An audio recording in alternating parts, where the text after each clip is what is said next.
za mu tattauna kan wata matsala ce, amma ba matsala ba ce babba, a ce da ta danganci rayuwarmu, kuma aya ce ta alƙur'ani inda Allah tabaraka wa ta'ala ke cewa fa firru ila Allah, wato gudu ne aka ce da ni da kai aka ce mu tafi a guje. To kuma dama a cikin gudun muke, babu wani bil'adama a duniya face na cikin gudu. Zama na duniya ba zama ce wacce take ta nutsuwa ba, shi yasa ɗan adam a cikin gudu yake. To amma wannan gudun nashi ina za shi shine abin da ya fi muhimmanci a rayuwarsa. Wasu da gudunsu ya zan bai da ma'ana, Allah ya ce fa aina tazhabu, yace ina za ku shi. Waɗanda kuma aka yi musu umarni da wannan gudun nasu ya kasance sun kai wani gaci da ake bukata, su ne aka ce da su fafiru ilallahi. To sai su tsere su gudun, amma su tafi zuwa ga wanda in an je gurinsa an tsira, shi ne Allah tabaraka wa ta'ala. Abin da ya kamata ɗan adam ya sani shi ne, shi kanshi gudun wani irin gudu ne, domin ɗan adam ko a rayuwarsa yana gudu ai. Muna guje-guje iri-iri, wani lokacin mukan gujewa abin da muke tsoro, wani lokacin mukan gujewa abin da muke kauna domin kunya, wani lokacin mukan yi gudun ba mutan ma me yasa muke gudun ba. Kan nan wani lokacin gudun na kwakwalen mu, waɗancan da Allah yake ce da su fa aina tazhabun, ina ne za ku je? Gudu ne da suke yi amma ga kwakwale. Kwakwalwar ɗan adam ce ta karkata, ta tafi wata hanya wanda babu tsira a wannan hanyar. Allah yake ce da su fa aina tazhabun, ina za ku shi. Ni da kai a matsayinmu na 'yan adam muna cikin wata irin duniya wacce take cike da bala'i da tashin hankali. Manzon Allah bai yabe ta ba, Allah tabaraka wa ta'ala bai yabi duniya ba. Babu wani annabin Allah tabaraka wa ta'ala da ya zo da ya yabi wannan duniya, sai dai Allah darura dan adam yana rayuwa a cikin ta. Ba daɗi ba ne ya kama duniya a matsayinmu na 'yan adam. Annabi Adam alaihi salatu wassalam da Allah ya halicce shi ya aje shi cikin aljanna. Kurakurai ne aka aikata kuma Allah Ubangiji ya gafarta wa annabi Adam a can ba a nan ba ma tukunna. Allah ke ce fa'asa Adamu rabbahu fagawa. Annabi Adam alaihi salatu wassalam saba Ubangijin sai. Amma me ya faru a ƙarshe? Allah yake cewa ya nemi tuba kuma Allah ya gafarta masa. Fatalaqa Adamu min rabbihi kalimatin, Allah ce me fataba alaihi, Allah ya karɓi tuba annabi Adam alaihi salatu wassalam. Kan nan muka zo duniya ba wai akan zaɓin ba, duk da cikin kaddara ta Allah da ya tashi halittar yalla ke cewa inni ja'ilun fil ardi khalifa, a kaddara Allah a duniya za mu zauna. Amma annabi Adam yana cikin aljanna, Allah yake ce da shi ga komai a cikin aljanna, fakula minha haythu shi'tum min ragadan, ga abubuwan da za ku samu a ciki na yalwa na daɗi a cikin aljanna. Babu abin da ɗan adam yake bukata aljanna babu ita. Babu mutum da ke da hankali da zai shiga aljanna ya fiye dawo duniya. Amma yau ga mu a duniya a kaddara ta Ubangiji. To shi yasa duniyar babu wani yabo a cikinta wanda za mu ci buku ga Allah tabaraka wa ta'ala ya yabe ta. Babu. Manzon Allah kiranta ya tsinanniya ce, ya ce a duniya mal'una, Allah ce ya tsine mata. Wa mal'unun ma fiha, abin da ke cikin ta tsinannu ne, ban da ni da kai insha Allah. Domin abin da aka ware wanda ba ne ba a duniya shine wanda ya kasance shi yana kan daidai, ya kasance Qur'ani ne, zikiri ne na Allah tabaraka wa ta'ala, da kuma abin da yake da alaka da wannan. Amma bayan wannan duniyar tsinanniya ce. Manzon Allah sallallahu alaihi wasallam yake faɗa a cikin wani hadisi ingantacce, ya ce wallahi da a ce duniya ta kai darajar fuffuken sauro a wurin Allah, da kafiri bai zai sha makwalwar ruwa guda ɗaya ba. Ba ta kai ba, kenan duniyar ba komai ba ce. To kuma a cikin duniyar muke, wannan duniyar shedanin da ya fitar da mu daga gidan aljanna kuma ya biyo mu cikinta. Allah tabaraka wa ta'ala ya bamu labari akan yadda shedan ya yi ta kokari ya ga cewa ya fitar da mu, kuma har Allah ya ce mu riƙe shedan a matsayin abokin gaba. Kuma Allah ya tuna mana labarin don mu ji haushin shedan. Allah ce ya bani adama la yaftinannakum shaytan kama akhraja abawaykum min aljanna. yanzu anhuma libasahuma liyuriyahuma sawatihima. Allah yake ba ku labari akan shedan da ni da kai cewa fa kada ku bari shedan ya fitine ku kamar inda ya fitar da iyayenku da gidan aljanna. Allah ya ce tsirara ya mutu, ya isa ka jawo shi ayin kana da hankali. A ce ga wani yawa babanka tsirara, shi yasa ake so ka jawo shi shedan. Inna shaytana lakum aduwwun fattakhiduhu bi aduwa. Allah ce makiyi ne, ku rike shi makiyi, kada ma ku saurara masa. Wannan shedan din da yasa annabi Adam aka ba yayi masa rantsuwa ta ƙarya, wa qasamahuma inni lakuma laminan nasihin. Rantsuwa ya mutu, ba taba dauka dan adam ko wani halitta zai rantse da Allah akan ƙarya ba. Suka yi masa biyayya, ashe yaudara sai. Wannan shedan din da annabi Adam alaihi salatu wassalam Allah ya fitar da shi daga aljanna ya zo da shi duniya, shedan din ya biyo mu. Yau gashi muna cikin duniya, muna duniya wanda shedan yana cikin ta, kuma shi shedan din nan ya rantsi wallahi sai ya ga bayan mu. Yad'una min dunillahi illa inasa, inji Allah, wa yad'una illa shaytanan murida la'anahu Allah wa qala la attakhizanna min ibadika nasiban mafruḍa. Me yace? Wala ubillannahum. Allah ke cewa waɗancan mutanen wa suke bautawa? Suna bautawa wasu ne suka ce wai mala'iku 'ya'ya mata ne na Allah. Wa suke bautawa? Shedan ne muridi mara mutunci. Allah ya tsine masa albarka shi shedan nan. Da Allah ya tsine masa yake cewa attakhidanna min ibadika nasiban mafruḍa. Yace cikin bayan ka wallahi na dauki wani rabo daidai gwargwado, ni da su mun shiga wutar, amma ba ni kaɗai ba. Ya ce wala ubillan nahum, sai na batar da su. Wannan shaɗan ɗin ne biyo mu duniya. Ina so faɗa muku abin da duniya ta ƙunsa. Ga hawan nafs, ga ran mu shi kanshi ma fitina ne.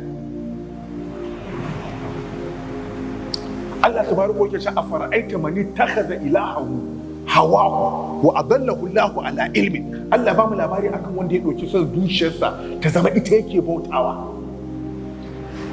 Wancan mata ta ce da mu annan nafsa la'ammaratun bisu illa ma rahima rabbi. Wannan zuciya da kuke ta kallo tana umartar mutum da abin da yake mummuna ne sai abin da ubangiji ya rahama a cikinta.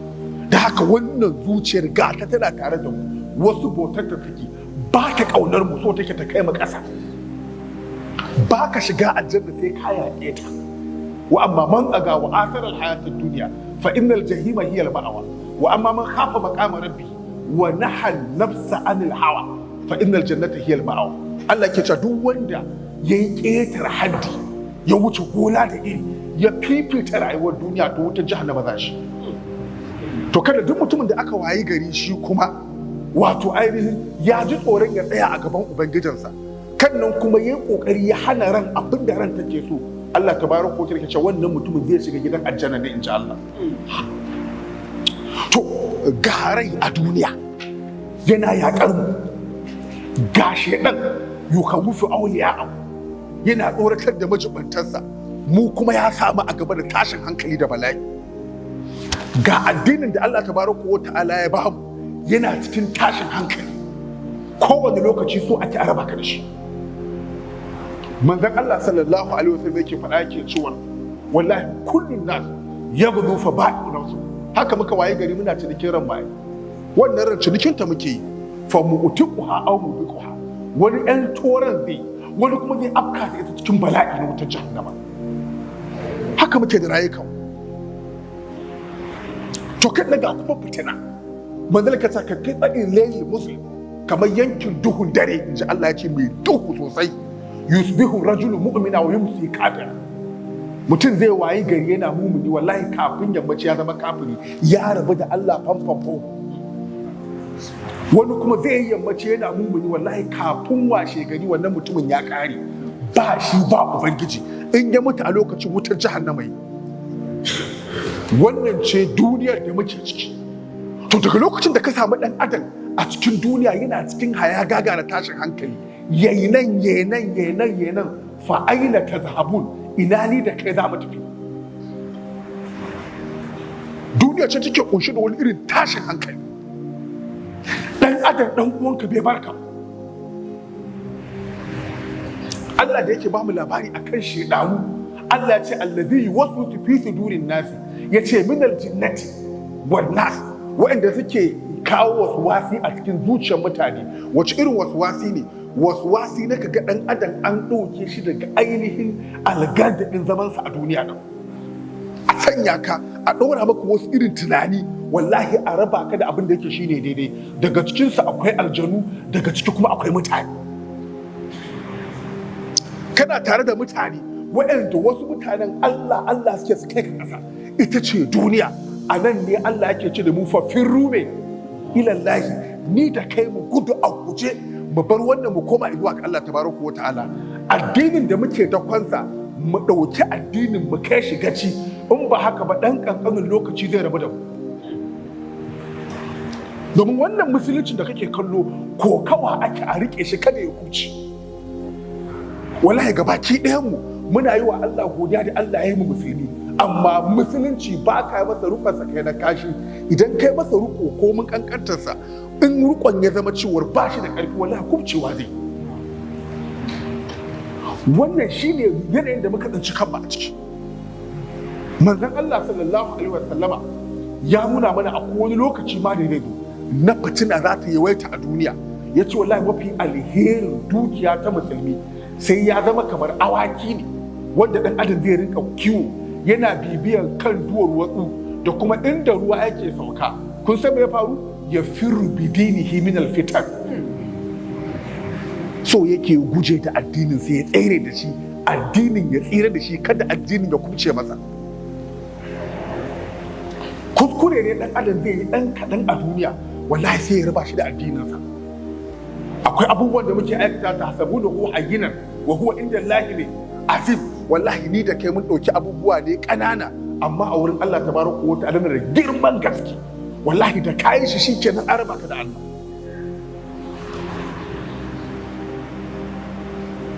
Addini.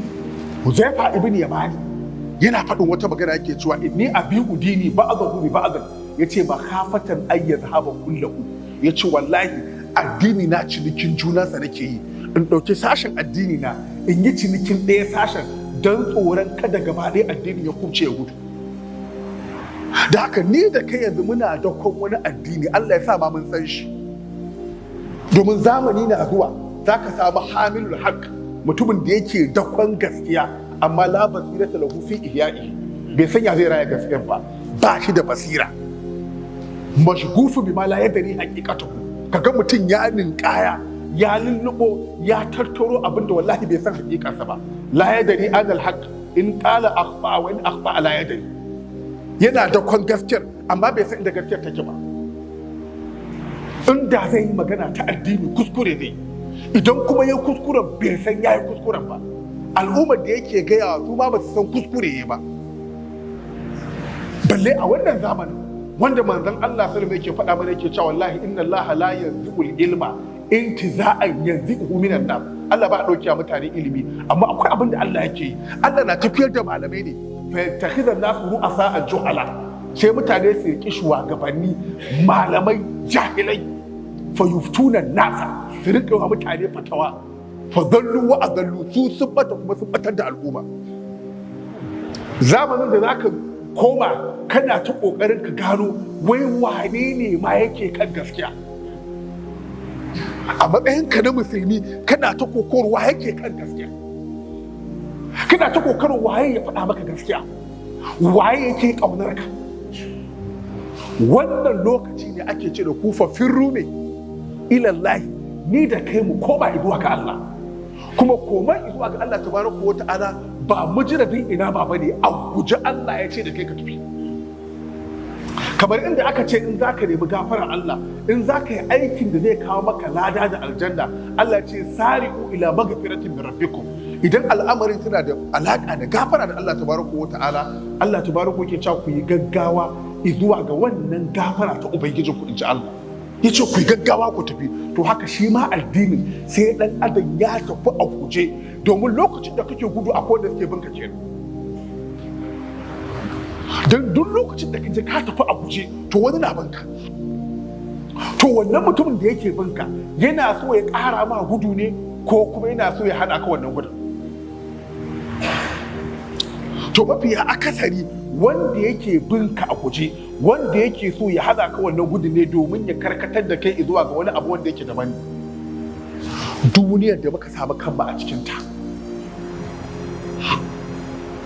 To shi yasa a matsayinka na ɗan adam sai ka fara fahimtar tukunna kai yanzu ma tukunna ma ina kake.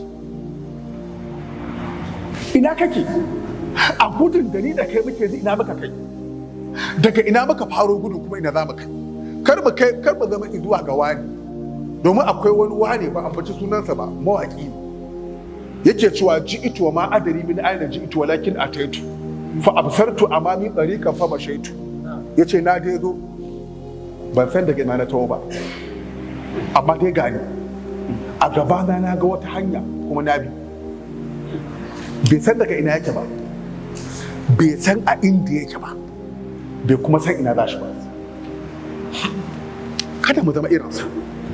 Kenan akwai yadda ake so mu zama ni da kai, shi ne mu gane shi gudun da muke yi gurin wa za mu tafi, kuma wa yake bin alhawa tana bin mu a guje, a shayaɗin jinn wal insi suna bin mu a guje, afati na zamani suna bin mu a guje. Wallahi hatta dukiyar mu a guje take bin mu ta dawo da mu duniya, domin tana kallon a nan gurin ya fi amfani gare ta ita. ‘Ya'yanka da matanka wanda ake cewa daga cikinsu akwai wanda yake aduwwun lakum fahzaruhu, wasu makiya ne gare ku, la ku guje su kansu a guje suke binka sai sun tabbatar ka shiga wata jahannama. To ya za ka yi? Fafiru ilallah, ni da kai mu gudu zuwa ga Allah tabaraka wa ta'ala. Amma wannan gudun kowace hanya za ka bi? Ya kamata ka san urqul mawsula ilallah, ta farkokin da za su kai ka zuwa ga Allah. Wace hanya ce wanda in kana kai ka san gudun da kake wurin Allah ka tafi? Domin zai yi ni da kai mai kasance muna yin gudu din, ya kasance kuma ba hanyar muka ɗauka. Ai gudu kowane ɗan adam na gudu ai, amma kuma ba kowane ɗan adam bane da yake gudu zai tafi guri guda. Wallahi gudu ɗaya ne wanda ɗan adam in yana yin sa za a tafi, za a haɗu a guri guda, shine gudun da yake karewa zuwa ga mutuwa. Shine duk yadda kai ko kai gudu ko kai gudu sai ka kai gurin. Kul lan yanfa'akum al-firaru in farartum min al-maut aw al-qatl, inji Allah. Yace wallahi gudu ba zai amfana muku da komai ba in ka ce bari ka gujewa mutuwa ko kuma ka gujewa kisa. Idan Allah ya rubuta kashe ka za'a yi, wallahi sai an kashe ka. Walau kuntum fi buyutikum labaraza alladhina kutiba alaihim al-qatl ila mazaji'ihim. In a ɗakin ka kake wanda Allah ya rubuta sai an kashe shi, wallahi sai an kashe shi. Kuma idan lokacin mutuwa ka tai sai ka mutu, wannan gudu ba zai amfana da kai ba. Amma akwai inda kuma gujewa zai amfani, shine mu gujewa wasu abe-faɗe waɗanda suke neman su jawo mu baya, mu tafi zuwa ga inda Allah tabaraka wa ta'ala yake kiran. Domin Allah ne yake kiran. Abinda Allah tabaraka wa ta'ala yake kiran mu shine mu taho zuwa gare shi. Da ni da kai mu taho zuwa ga Allah tabaraka wa ta'ala. Allah ne yake kiran. Shaidan ma can yana kiran. Cikin hadisi ingantacce manzon Allah sallallahu alaihi wasallam faɗa na mana yana cewa mu ya ja mana layi ma, ya ja mana sallallahu alaihi wasallama, ya ja mana layi ya ce gashi nan tafarki ne da yake kaiwa zuwa ga Allah, wannan shi muke kira as-sabil. Karkashin ta kuma ya sanya wasu hanyoyi ɗan ƙanana, ya ce wannan kuma su muke kira as-subul. Ya ce wa ala kulli sabilin, cikin wa'annan ƙananan shaydanun yad'u ilaiha, akwai shaydan kira yake zuwa gare ta. Kuma shaydan din nan ba dai bane, shaidane ne, saboda ita hanyar Allah ne ce. In ka tafi ka bi ta totar, wa za ka tarar? Za ka tada ubangijinka ne. Waye ubangijinka? shine gafurur rahim. Sai ka tadda shi a can. To amma a lokacin da kake kokarin ka gudu zuwa can gurin, kuma akwai ƙananan hanyoyi waɗanda suke ɗamfare da shaidanu, kuma su shaidanin nan suna kiran ɗan adam ne zuwa ga halakarsa, suna kiran ka zuwa ga halaka da abin da kake sha'awarsa a rayuwarka. Domin babu abin da ya lullube wutar jahannama irin sha'awa. Duk abin da kaga ya kai ka wuta a baci wanda ɗabi'atan kana sha'awar abu. Wa'annan su ce kai ɗan adam wuta. To shedan ne yake gurin kuma yake kawata maka hanyoyin. Za mu ce da ku kamar magnetic forces. wanda yake magnetizing ɗin ɗan adam daga ainihin algarzar ɗansu. Wallahi sai kai da gaske kana tafiya ana janka, to tafiya a hankali ba ta kaiwa, sai ka wuce tafi mai a wuce, amma ba irin wannan gudun na kafa ba, gudu ne na kai rikan addini da gaske. Shi sa ka san al-turuq al-mawsula ila Allah, wannan hanyoyin da take kai mutum zuwa ga Allah, ka kuma san wai me kake gujewa, domin kuma akwai wanda shi kuma Allah yake gujewa, ko a cikin jahilci, ko kuma a cikin ta'allutancinta, ko kuma a cikin shegantaka irin tashi, shi kuma Allah yake gujewa. In ya gujewa Allah sai tafi gurin shaitan, sai shaitan ya rungume shi, ya ce idan kalyo maladina aminu makinu, haka shaitan zai gaya maka, shikenan. To kuma kun san me zai faru? Ya kudumu qawmuhu yawmal qiyama fa awradahum nar. Za a samu wani abu Allah ya sauke da kai da shaitan ku shiga cikin wutar jahannama, ita kuma in an shige ta babu sauki, ba sauki. Inna azaba rabbihi ghayru ma'amun, wallahi ba a amince mata, wata irin azaba ce mai bala'in gaske, ba ka so ma a baka labarin ta don ba ta da daɗi. Labarin ba daɗi, shiga cikin ta kada Allah ya kai mu, don ba ta yi ba. To wayannan turuq ta farkoki da take kai mutum zuwa ga Allah tabaraka wa ta'ala wane ne? Na farko wallahi sai ka bi tafarkin tauhidi. Daga lokacin da ka fahimci ba akan tauhidi kake ba, an samu matsala. Domin abin da Allah yake bukatar ka akan ka kai guda ɗaya na farko shine ka bauta masa shi kaɗai, kada ka shirka da shi. Kan babban abin da shaidan yake so ya maka a duniyar ka shine shi shaidan din so yake kai ka zama mushriki ko mun kankantar shirka. Batar da ɗan adam, wallahi ɗan ƙanƙanin abu ne sai batar da ɗan adam. Wani lokacin a haɗa ka da shaidani ya sa ka kai aiki ɗan ƙanƙani a naka tunanin, a wurin Allah ƙaton aiki kuma mun keke, kan nan ƙarshenta a duniya ka samu abin da kake so, amma iya wanda Allah ya zaɓa maka, lahira kuma ka shiga wutar jahannama babu fita a cikinta. Wasu shaidanin suka ɗora mutum sai a ce da kai ga za a baka duniya, amma abu ɗaya ake bukata a wurinka, shi da duk lokacin da ka yi alwala, wannan fitsarin kaɗan ake so ka ɗan ɗiga a riga ka je ka sallah. Ɗabi'atar aka da kazar da sauƙi, sai a ce za a baka duniya. Idan ka yi fitsari, ka ɗan dangwali fitsarin ka ɗiga a rigarka, sai ka je ka yi sallah da rigar. Bayan wannan ba a buƙatar komai a hannunka, su kuma sai a buɗe maka duniya. Kuma wace duniya za a buɗe maka?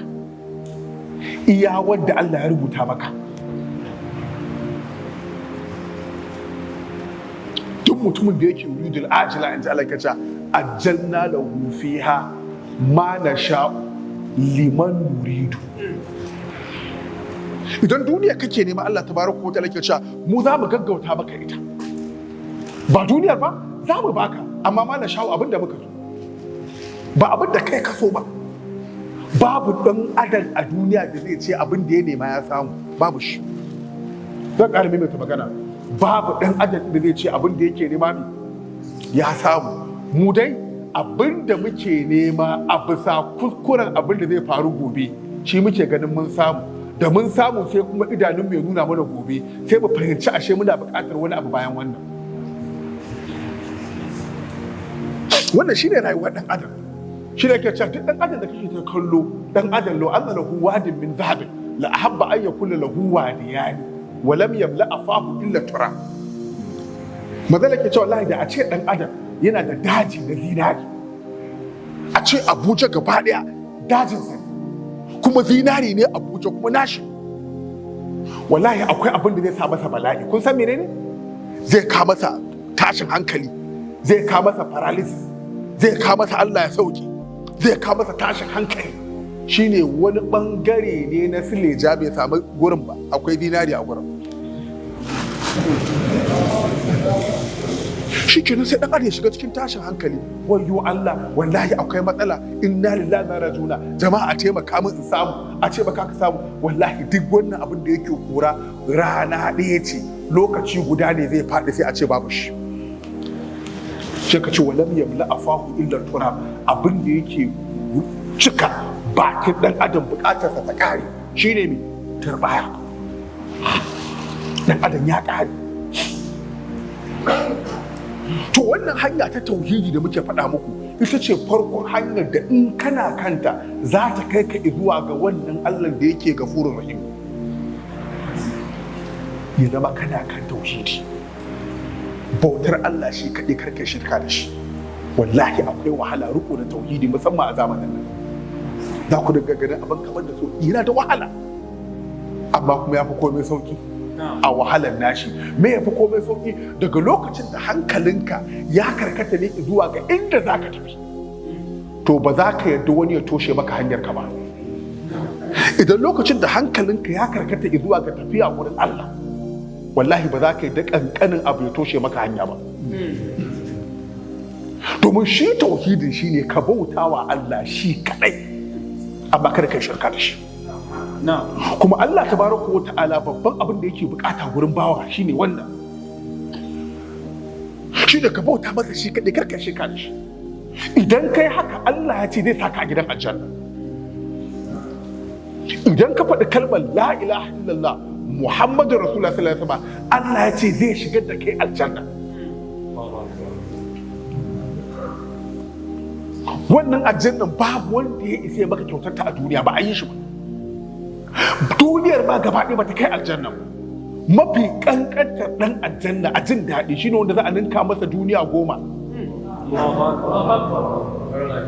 To kuma a nan gurin wa zai baka aljanna? Abuja ma ba mai baka. To amma Allah tabaraka wa ta'ala ce da kai zai baka aljanna. Ardu ha yace ka ardu samawati me wal ard. Wannan fadin aljanna ne kamar fadin sammai da kasai ne. Kuma taka ce, kuma duk abin da kake so za ka samu a cikinta. To kada babban abin da zai kai ka zuwa gare ta shine tauhidi, ya zama cewa ka riƙe Allah shi kaɗai. To kuma ya za a yi ka kaɗai ta Allah idan baka san shi ba? Yana daga cikin matsalar da ɗan adam yake samu a rayuwa, kana ƙoƙarin ka kaɗai ta Allah ma shi ma Allah baka san shi ba. Wani wallahi in ana maganar Allah abin da yake zo masa a tunaninsa wani abu ne daban. Shi kuma Allah tabaraka wa ta'ala ya faɗa maka siffofinsa. Wallahi cikin karatun malam da na je yana karatu na sallah, ayoyi da ya karanta a cikin wannan sura da muka karanta, wa cikin wannan sallar da muka yi ta magariba, wallahi an faɗa mana waye Allah. Malam yana karanto su da wata irin murya wadda dole sai ka ji wato imani da shukurinta. Wallahi abin za ka san kai malam Allah yana faɗa maka waye shi. Ƙarshe da ya ce lahul asma'ul husna, saboda in aka ce amma bayanin ma ba ma dole bane ka gane kai sunaye kyawawa ma nashi. Wannan shine Allah. Wa ma qadarullah haqqa qadari wal ardu jami'an qabdatuhu yawm al qiyamah was samawati madwiyatun bi yaminihi. Wannan shine Allah. Allah ce dukkanin duniya Allah dan kattafe ran tashi alkiyama. Sammai bakwai da komai naɗe ta Allah zai a hannunsa na dama. Wannan shine Allah. To wannan ne aka ce ka tafi gurinsa, shi ne yake gafara, shi ne yake jin kai, shi ya halicce ka kuma ya fi kowa sanin ka. Shi ya san abin da zai fi ma ciwo, shi ya san abin da zai fi zan maka daɗi. Wannan Allah ne ya ce abin da nake bukata a gurin ka guda ɗaya shine ka bauta min, kada kai shirka da ni. Ya ce kuma ka bauta masa kamar kana ganin sa, in ji manzon Allah. Da aka tambaye shi menene Isa, da ce an ta'budallaha ka annaka tarahu, ka bauta Allah kamar kana ganin sa, fa in lam takun tarahu fa innahu yaraka. Idan baka ganin Allah, shi yana ganin ka. Wannan shine Allah, Allah da ake so ka tafi zuwa gare shi. To haka waye shaidan? kai da ka san Allah waye shi nan, kai da ka san Allah shi ke biyan kowace irin bukata, wane kai shirka har mutum ya zo ya kawo maka yan dabaru ya ce ka ɗan yi wannan wai za a samu biyan bukata, wacce biyan bukata a wurin wa? Da yawa daga cikin abin da ɗan adam ya kasa ganewa, wannan bukatar da ake so ka biya wai wurin wa yake biyan bukata? Idan ka yarda Allah ne yake biyan bukata, ya za a gaya maka ka saba Allah bukata ka ta biya? Kuma kai sai ka yarda sai a ce Allah ake so ka saba, in ka saba Allah kuma bukata ka ta biya, kuma sai ka yarda kai matsayinka na mutum. Kaga a nan gurin akwai matsala. Kun san matsalar da ya ce baka san Allah ba. Idan ka san Allah tabaraka wa ta'ala, za ka ce Allah tabaraka wa ta'ala ga hanyar da ya ce tana kaiwa zuwa gari. Kuma idan ɗan adam yi wa Allah tabaraka wa ta'ala biyayya, ya bauta masa shi kadai, Allah ya ce wala nuhiyannahum hayatan tayyiba. Rayuwa za a raya ka rayuwa mai daɗi. In Allah ya ce da kai rayuwa mai daɗi a duniya, idan kuma ka saba masa, man a'rada an zikiri fa inna lahu ma'ishatan danka.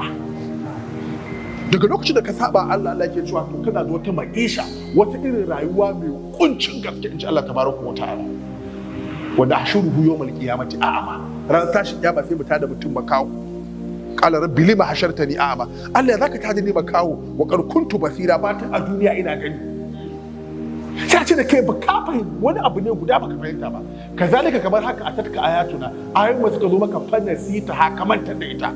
Me mantarwa ka ƙi yin aiki da ita, fa kazalika al-yawma tunsa, kai ma yau an mantar da kai babu kai.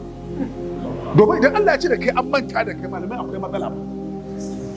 Ko a duniya a zo a ce da kai akwai abokin gajiya wanda ba ga kai har manta ma da kai, kaga sai ka je ka rinka salati ka ce to an samu matsala, wani koyi ni ya kalla ya ce wa ya manta da ni, to kuma a ce Allah tabaraka wa ta'ala ce ya manta da kai. To kenan lokacin da dan adam ya dauki wata rayuwa a duniya wacce ba wannan hanyar tauhidin ba, Allah ce fa inna lahu ma'ishatan bi, dan ka za ka yi rayuwa ta kunci kamar kana cikin kwalba, kana cikin AC kana gumi, kana cikin arziki talauci ya ishe ka, ka gina asibiti amma baka da lafiya. Haka rayuwar take. Ga ‘ya'ya ka samu, kai ka san ba su ƙaunar ka, ‘ya'yanka kai ka san ba su ƙaunar ka, ga matarka ba ta sakuwa, ta tsaya da ƙarfinta, amma ka san ba ta son ka zo ta kashe ka, kuma ba ka da yadda za ka dole ka je gidan ka kwana. To kun ga ma'isha ce banka, muke fatan Allah Ubangiji ya yi mana. Allah ka yaye mana wannan ma'isha banka wanda ta muke kira rayuwa mai kunci. To kuma dan adam yana samun ta ne daga lokacin da ya aka sami iradi al-zikr, ka kaucewa wannan hanyar, ka kaucewa wannan gaskiyar, ka rike wani abu wanda ba shine gaskiya ba. Amma daga lokacin da ka rike Allah, Allah ce falalu yanda kuma hayatan tayyiba, wallahi sai a maka rayuwa mai daɗi. Wani lokacin ka gwada za ka ga wasu mutane ga su ma, wani ma sai ka tare ga talaucin na tare da shi amma kullum murmushi yake, yaransa suna murmushi, in suna makotanka sai ka ji tsakar dare sun yi shewa, ka rika mamaki to kuma su waɗannan wai me suka ci ko ba su koyawa. Ɗazu ba mamaki ma sun zo gidanka sun tambaye ka dala akwai ɗan garin kwaki, ka duba ka ci dala babu wani ka tafi, amma cikin dare sun yi shewa, irin shewan nan na mata har da ayyiriri, kuma ba haihuwa ake ba, ka san ta yi kyau. To amma sai ka tambaye kanka, me yasa suke farin ciki, me yasa kai kake bakin ciki, me bambancin ka da su? Allah ya baka komai da zai faranta maka rai, su kuma an ba su komai da zai bakanta masa rai, me yasa abin ya juye? To daga nan ne za ka yi koma zuwa ga Allah, ka ji kai kuma ina ne kai kuskuren da ba daidai ba. Allah Ubangiji ya sa mu gani. To wannan hanya ta tauhidi tana daga cikin hanyoyi da take kai dan adam zuwa ga Allah. na biyu hanyar biyayya ga manzon Allah sallallahu alaihi wasallam. To shi kuma biyayya ga manzon Allah sallallahu alaihi wasallama farkon ta kauna ce ga manzon Allah. Sai ka ji kana son manzon Allah, sai ka ji kana da shauƙin jin ya Rasulullahi sallallahu alaihi wasallama da an faɗi sunansa daɗi kake ji. Ana faɗin sunan manzala sai ka ji daɗi, idan aka ambace shi sai ka ji daɗi, saboda an ambaci masoyinka. Sai ka ji ka fi son manzon Allah fiye da kanka kai sallallahu alaihi wasallama. Shi ne son manzala sai ka ji manzon Allah ka fito fiye da kanka. Daga lokacin da ka ji kana ƙaunar kanka a wani abu fiye da manzon Allah, an samu matsala. Ya za ka gane manzon Allah ka fito fiye da kanka? Sai ka samu ittiba'i 100%. Shi yasa aka ce akwai tauhidi ma na ittiba'i, shine tauhidi na bin manzon Allah sallallahu alaihi wasallama. Daga lokacin da kaga manzon Allah zai ce da kai kaza, ka ce kai kana da zaɓin kanka. Ma kana lil mu'minin wala mu'mina idza qada Allahu wa rasuluhu amran ay yakuna lahum al-khiyaratu min amrihi. Baya dacewa ga mutumin da yake mumuni ne namiji ko kuma mumuni mace, idan Allah da manzansa suka zo da wani irin hukunci, mutum ya je yana da zaɓi a karan kansa. A'a, idan manzon Allah ya ce sai ka ci kawai shikenan, ba ka buƙatar kuma wani bayani. A'a, manzon Allah ya ce shikenan, sai kowa ya kama gabansa. To hanya da suke kai ka zuwa ga wancan wallahi shine bin manzon Allah sallallahu alaihi wasallama, wanda ya kunshi soyayya ga manzon Allah sallallahu alaihi wasallama. Allah tabaraka wa ta'ala ke cewa kul, manzon Allah ka gaya musu, in kuntum tuhibbuna Allah fattabi'uni, ka ce da su idan har Allah kuke kauna to ku bi ni. In kuka bi ni yuhibbukum Allah, sai Allah ya kaunace ku. Ashe idan kana so Allah ya so ka, wallahi sai ka bi manzon Allah sallallahu alaihi wasallama. Idan baka bi manzon Allah ba, Allah baya son ka. Wannan babu magana ji a ciki. Allah baya kaunar ka. Allah baya son ka saboda baka bin manzon Allah. Da haka ana buƙatar ka bi manzon Allah sallallahu alaihi wasallama. Idan ka bi shi, to sai Allah ya kaunace ka. Ya ce in na kaunace ka sai in gafarta maka zunubanka, in ji Allah. Allah tabaraka wa ta'ala ya kaunace kuma ya gafarta ma zunubanka. Idan aka gafarta wa dan adam zunubansa, ina ne makomansa? Sai shiga gidan aljanna. Kuma wannan shi ne dama abin da yake damu mu. Ita ce abin da muke so mu ci. Ita ce inda aka rabo mu da wurin, kuma muke fata da kuma kwaɗayin mu koma wannan wurin. An baro mu da wutar jahannama, Allah kada ka saba a ciki. An baro mu da aljanna, da can muna cikinta, amma yanzu mun fito mun zo duniya. Allah kar ka kai mu wutar jahannama. Duk da ranar tashin kiyama ba sai an wuce ta kanta. Wa in minkum illa wariduha, ni da kai kowa sai ya bi, sai ya shige ta. Kana ala rabbika hatman maqdiya. Amma me summa nunajjil ladina taqaw wa nadharu zalimin fi hajisiya. Za a wuce ta kanta, in ji Allah, ni da kai kowa sai yayi.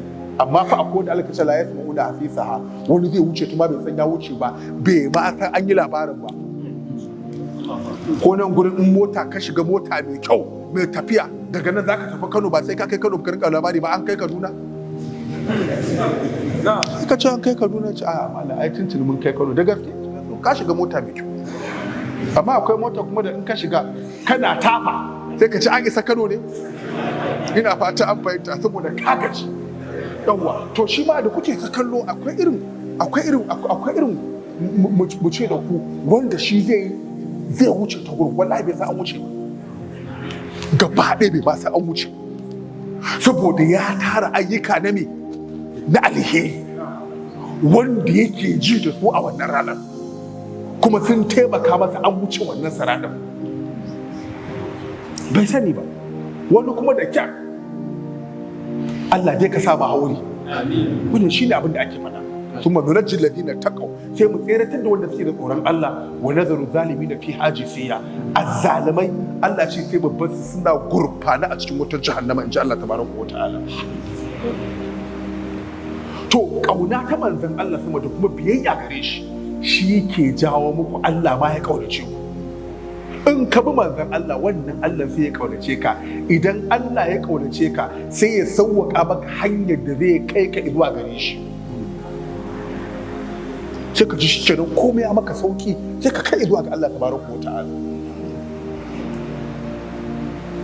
Abu na gaba wanda yake taimakawa dan adam shi ma urqil mausula ne, wasu hanyoyi ne da suke iya kai ka zuwa ga Allah tabaraka wa ta'ala, wanda dan adam ya gane shi ne kana kaiwa zuwa ga Allah tabaraka wa ta'ala ta hanyar yin ibada zuwa ga Allah. Manzon Allah sallallahu alaihi ya zo ya sami shi Rasulullah a inni ala nafsika bi kasrat, ya ce Rasulullah inni as'alu muraqabataka fil janna, yace ina roƙon in zama kocinka a gidan aljanna. Ya ce to shikenan a inni ala nafsika bi kasrati sujud, ka taimaka min a karan kanka da yawan yin sujjada da sallah. Kana sallah, kana azumi, kana zakka, kana aikin hajji, kana ayyuka na alheri na ibada, ka fahimci me yasa ma Allah ya halicce ka. Wa ma khalaqatul jinna wal insa illa liya'budun ma uridu minhum min rizqin wa ma uridu an yut'imun. Ka san Allah ya halicci aljanna mutum kawai da su bauta mata, shi ke dan dalilin Allah aka ce ka bauta. Yanzu ka fahimci dalilin halittar ka, to ita kuma bauta shi ma fa sai ka fahimce ta. Idan baka fahimce ta ba wallahi sai ka je ka rungumi wani abu wanda ba bauta bane, kuma ka doka bauta Allah kake. Wa ma kana salatu indal baiti illa muka'am wa tasdiya. Wayance su ma sun doka bauta suke yi, sai su dinka tofi suna tsalle suna hayagaga. Allah ya ce shi me suke yi, ba ni suke bauta ba. Dan shi bauta ga Allah tabaraka wa ta'ala, Allah zaka ji na faɗa maka inda zaka bauta masa. Ka san me yasa? Sunan ka bawa, kuma baka isa ka zama ba bawa. Sunan da manzon Allah ya ce na fi zaɓarsa don daɗi suna yake ci. Aka ce ka zama malakar rasulan ko ka zama abdar rasula, ka zama malak, ka zama sarki kuma manzo, ko kuma ka zama bawa manzo. Ya ce kai Allah, ai wannan sunan ya fi daɗi, bawa manzo. Shi ta in muka kira manzal sai mu ce abduhu wa rasuluhu, shine bawan Allah ne kuma manzon sa sallallahu alaihi wa sallama. To shine manzon Allah bawan Allah ne, to kai ma bawan Allah ne. Yo manzon na bawan Allah ake magana ha? Kun sani ba na so ana maganar manzon Allah ma gana bi ana jawo, sai ga kamar to ba mu kai ba, amma dai ubaidillahi ne mu al'abid ga nan ƙananan bayi ga mu. To idan kana bawa ga Allah, bawa ne kai, tunda kana bawa ba a buƙatar shawararka. Tun kafin a halice ka Allah ya tsare da za a bauta masa, da ka shawararka ne ba a buƙatar ta. To wanda ɗan adam ya kamata ya fahimta, Allah baya buƙatar shawararka. Bari faɗa da turanci, your opinion is not what needed. Ba a buƙatar opinion ɗinka akan abin da ya danganci bauta. Shi yasa ka tsaya Allah ya faɗa maka yadda za ka yi. Shi yasa cikin bauta Allah tabaraka wa ta'ala za ka yi mamaki. Allah ya ce ga lokacin sallar magariba, muka ce mun sani idan rana ta faɗi, haka manzo Allah ya mana bayani kuma mun karba. Amma idan ka je aikin hajji kai arafa, sai aka ce ba za ka bar arafa ba sai lokacin magariba ta, kuma ba za ka yi a gurin ba. Saboda a faɗa maka tsara ba a yadda aka ga dama za a tsara ma, kai kuma tun da bawa ne sai ka bi. Sai aka ce a nan za a yi magariba, ba ka barin arafa sai magariba ta, kuma ba za a arafa a gurin ba, ba ka isa kai magariba a gurin ba, ba za ka yi ba sai ka tafi ina Muzdalifa, nan za ka yi magariba ko ƙarfe 3 dare ne. Domin abin da Allah ya ga dama kenan, ita bauta zaɓi ne na Allah. Idan Allah Ubangiji ya zaɓa maka bauta sai ka bi, sai ka ce da kai shi kenan sai ka buna, ka bar nan sai ka bar nan. Ba kwa kallon da muke sallah, mu tsaya a tsaye mu yi ruku'u, kuma sai a ce maka ruku'u mu dago. Inda ni ne sai in ce ya Rasulullahi Allah, kuma ba sai an yi ruku'u ba, kawai a wuce mana. Wannan tunani na kenan. Amma Allah ce a ba haka za ka yi ba, a yadda nake so da kai shine kai me, kai ruku'u. In kai ruku'u kuma sai ka dago daga ruku'u, kuma ka tsaya kyam, kan nan ka faɗi ka tafi sujjada, kuma ka ɗora goshinka a ƙasa. Wannan haka ake min. Kuma akwai lokacin da za a yi, in kai shi ba a lokaci ba ta yi ba. In kana arafa kai magariba arafa ta yi ba ta yi ba, sai ka je Muzdalifa. Haka kuma a yanzu nan muka yi sallar asuba ta yi ba ta yi ba. Saboda ita ibada Allah ne ke faɗin ya za a yi ma. Shi yasa ke cewa ma khalaqatul jinna wal insa illa liya'budun. Asalin halittar ka ma dan abota masa. Kenan kafin a halicce ka akwai bautar. Bayan an halicce ka dan kai wannan bautar da take nan kafin halittarsa, Allah ya tsara maka da aka bauta masa. Kar ka yadda shedan ya shiga tsakaninka da bautar Ubangiji. To daga lokacin da ka zo kai rike ibada, wannan ibada tana ɗaukar ɗan adam ta kai shi zuwa ga Allah tabaraka wa ta'ala. Abin na da yawa ina kallon lokaci ne. Bari mu dawo kan wasu abubuwa. Akwai kuma alama ta alwusuli yayi. Akwai alamar wasuli. Domin daga lokacin da kuma ka kai zuwa ga Allah tun kana duniya, ai ya kamata a ce zaka gane kana kan daidai. Akwai nutsuwar zuci. Ala bi zikrillah inji Allah ya ce ne tatma'innul qulub. Alladhina idza dhukira Allah wajilat qulubuhum wa idza tuliyat alaihim ayatihi zadatuhum imana wa ala rabbihim yatawakkalun. Lokacin da dan adam yana tare da Allah, bi ma'ana ɗabi'unsa da aikinsa da nagartarsa da komai nashi da hanyar da yake yi ta kai shi zuwa ga Allah, babban ribar da yake faru samu shine ibnani na ne na alƙalb. Zai ji zuciyarsa ta nutsu. Na san wani zai ce a to kuma zuciya kamar yaya, sai mu ce da ku manzon Allah sallallahu alaihi wasallam tambaya aka ce wai me zunubi, ya ce ma taradda da fi sadar ma haka fi sadari wa taradda da fi nafs wa karita ayyatsari alaihin nas. Zuciyar ta kasa samun nutsuwa, yana kai komo, ba ka san mutane su san wannan abin da kake aikata ma su gane shi. Ta ce to wannan abin laifi ne, ba sai ka tambaye malam ba, ba ka buƙatar fatawa. Ina fata an fahimta. Kaga ce da kawai da fata a ka akar maka Allah malam salamu alaikum na da tambaya. Me tambaya kamar wa Allah? Wallahi akwai wata kanwar kaza nayi kaza, kai kaza kamar ya.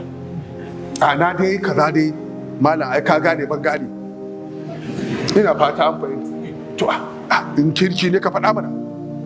Kaga tun daga lokacin akwai abin da kake jin baka so a ma san ma me kai. Kuma kana so malam ya faɗa maka abin zunubi ne ko ba zunubi bane. Zuciyarka ma ta san abin da ka aikata ba daidai bane. To daga lokacin da dan adam ya samu imani na kalbi, zuciyarsa ta nutsu,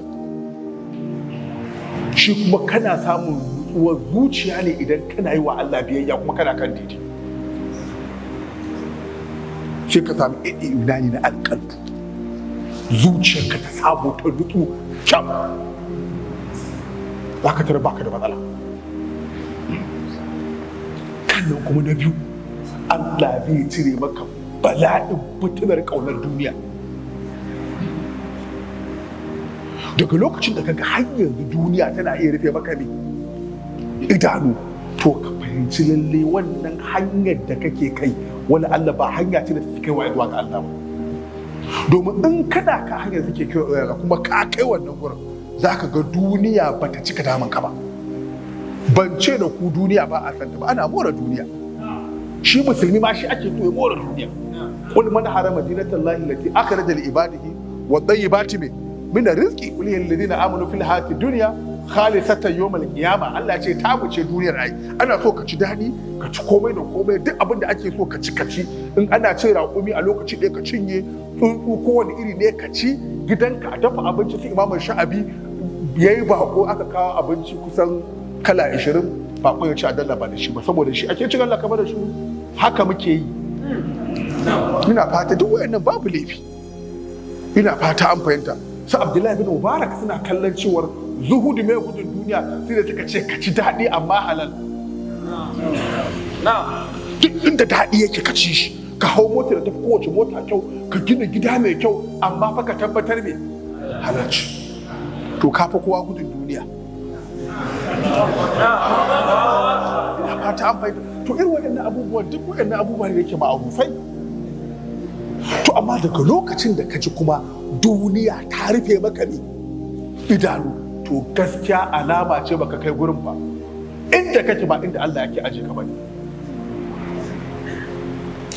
Imam an-Nawawi na wata wakar ce inna lillahi ibadu fudala dallaqu dunya wa khafu fitana nadaru fiha falamma alimu annaha laysat li hayyin watana ja'aluha lujatan wattakhadhu salihal a'mali fiha sufuna. Allah tabaraka wa ta'ala ya ce gare shi akwai wasu bayi nutsatsin mutane ma sun yi wa duniya saki uku, haka muke fassara ta. Dallaqu duniya sun saki nunawa saki uku suka mata ba ruwan da ita, domin sun ji tsoron fitinar da ke cikinta, sun kalli duniya sun fahimce ta. Falamma alimu annaha laysat li hayyin watana, da suka fahimci duniyar ba gurin zaman mai hankali rayayye bane, ja'aluha lujatan, suka ce kai duniya ma ta koma wani teku ne ko kogi, wattakhadhu salihal a'mali fiha sufuna, suka dauki ayyukansu na kirke zama jirgin ruwa ce wanda za su shiga tsallaka duniya su wuce kawai, domin duniya ba ta idon waɗanda duniya suke idon su. Allah mana bayani yake cewa ya alamuna zahira min alhayatid duniya, abinda suka sani zahirin rayuwar duniya ne. Daga lokacin da ka ji duniya ta rufe maka ido da yawa, to gaskiya ka dan karkata akan hanyar na baka gurin. Ko ya hakuri, lokacin da aka bani yayi, ban cika san tsallaka lokaci ba. Lecture da muka yi ba wai lecture ba ce, kusan abu ne da kowa a nan zai yi, domin aka ce fafiru ilallahi, a tsere zuwa ga Allah. Ina kallon kowa kafin ma a zo ya san ma ina za a tafi. Ina fata an fahimta, amma Allah ya sa ni ba ku cikin wanda Allah yake tambaya wa ayyana ta zahabuna. Allah ubangiji mana jagoranci.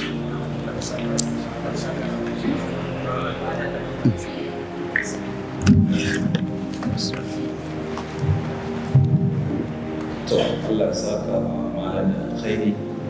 Akwai alamu ina ga malama mai fara, sai dai in an samu wani lokaci insha Allah sai malam ya zo ya isar da mu zuwa ga Allah da Allah ya saka malam da alkhairi.